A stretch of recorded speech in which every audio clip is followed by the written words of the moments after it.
പോഷൺ പക്വാഡയുടെ ഭാഗമായി ഏപ്രിൽ 18-ാം തീയതി ശനിയാഴ്ച സംഘടിപ്പിക്കേണ്ട പരിപാടികളെക്കുറിച്ചാണ് ഈ ഒരു വീഡിയോയിൽ പറയുന്നത്.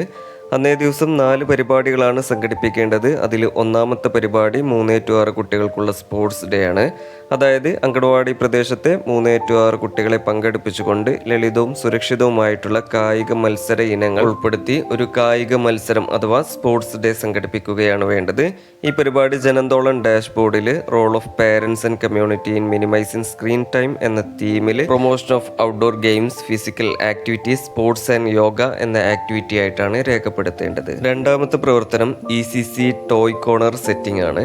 അതായത് ഈ ഒരു പ്രവർത്തനം അങ്കണവാടി പ്രദേശത്തെ പ്രീ സ്കൂൾ കുട്ടികളുടെ രക്ഷിതാക്കളുടെ സഹായത്തോടും സഹകരണത്തോടും കൂടിയാണ് ചെയ്യേണ്ടത്. അങ്കണവാടിയിലെ എല്ലാ പ്രീ സ്കൂൾ കുട്ടികളോടും അവരുടെ വീട്ടിൽ നിന്ന് രക്ഷിതാക്കളുടെ സഹായത്തോടു കൂടി പാഴ്വസ്തുക്കൾ ഉപയോഗിച്ച് ഏതെങ്കിലും ഒരു കളിപ്പാട്ടം ഉണ്ടാക്കി കൊണ്ടുവരാൻ നിർദ്ദേശിക്കുക.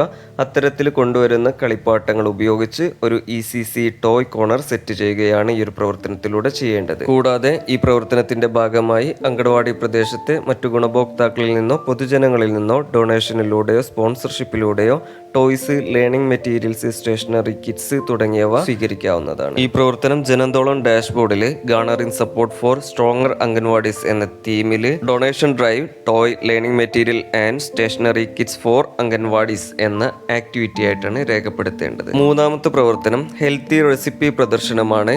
അങ്കണവാടി പ്രദേശത്തെ അമ്മമാര്, കൗമാരക്കാര് എന്നിവരെ പങ്കെടുപ്പിച്ചുകൊണ്ടാണ് ഈ ഒരു പ്രവർത്തനം സംഘടിപ്പിക്കേണ്ടത്. ആരോഗ്യപൂർണവും പോഷക സമൃദ്ധവുമായിട്ടുള്ള ഭക്ഷണ പദാർത്ഥങ്ങളുടെ റെസിപ്പി വളരെ ആകർഷകമായ രീതിയിൽ ചാർട്ടുകളിൽ എഴുതി തയ്യാറാക്കി കൊണ്ടുവരികയും അവയുടെ ആരോഗ്യ പോഷണ ഗുണങ്ങളെക്കുറിച്ച് ഈ ഒരു പരിപാടിയിൽ അവതരിപ്പിക്കുകയും ചെയ്യേണ്ടതാണ്. തുടർന്ന് ഇത്തരത്തിൽ തയ്യാറാക്കിയിട്ടുള്ള എല്ലാ റെസിപ്പി ചാർട്ടുകളും പരിപാടിയിൽ പ്രദർശിപ്പിക്കുകയും ചെയ്യേണ്ടതാണ്.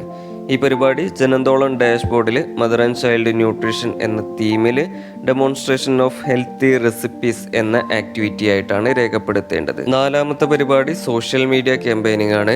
അന്നേ ദിവസം സംഘടിപ്പിച്ചിട്ടുള്ള എല്ലാ പരിപാടികളുടെയും ഫോട്ടോയും പോഷൺ പക്വയുടെയുമായി ബന്ധപ്പെട്ടുള്ള വിശദാംശങ്ങളും ഗുണഭോക്താക്കളിലേക്ക് എത്തിക്കുകയും വാട്സപ്പ് സ്റ്റാറ്റസ് വെക്കുകയും ചെയ്യുകയാണ് വേണ്ടത്. ഈ പരിപാടി ജനന്തോളം ഡാഷ്ബോർഡിൽ അതർ എന്ന തീമിൽ IEC ഡിസമിനേഷൻ എന്ന ആക്ടിവിറ്റി ആയിട്ടാണ് രേഖപ്പെടുത്തേണ്ടത്. അപ്പോൾ ഏപ്രിൽ 18-ാം തീയതി പോഷൺ പക്വയുടെ ഭാഗമായി ഈ 4 പ്രവർത്തനങ്ങളാണ് അങ്കണവാടി തലത്തിൽ സംഘടിപ്പിക്കേണ്ടത്. വരും ദിവസങ്ങളിലെ പ്രവർത്തനങ്ങളുടെ വിശദാംശങ്ങൾ അടുത്ത വീഡിയോകളിലൂടെ നിങ്ങളിലേക്ക് എത്തിക്കുന്നതായിരിക്കും. അപ്പോൾ ഇത്തരം വീഡിയോകൾ നിങ്ങൾക്ക് ഉപകാരപ്രദമാകുന്നുണ്ടെങ്കിൽ വീഡിയോ ലൈക്ക് ചെയ്യാനും തുടർന്നും ഇത്തരം വീഡിയോകൾ ലഭിക്കുന്നതിനായിട്ട് പോഷൻ മാസ്റ്റർ എന്ന ചാനൽ സബ്സ്ക്രൈബ് ചെയ്യാനും മറക്കരുത്.